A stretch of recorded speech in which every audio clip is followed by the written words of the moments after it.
In this video, I will show you how to check in online for your EasyJet flight. So to do this, just go to EasyJet's website, and you can do this on your phone or on desktop.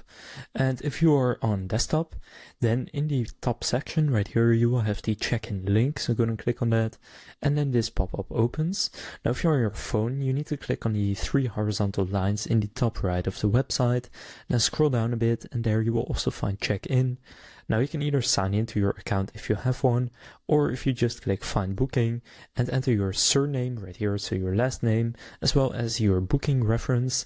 Then from there, check the box to confirm that you have permission to manage this booking on the behalf of the passenger, or that you are the only passenger. And from there, click find booking, and then if you enter the details correctly, from there you will then be able to just go and check in. So that's how to check in online for an EasyJet flight. If this video was helpful, please consider leaving a like and subscribing to my channel. With that being said, I will see you in the next video.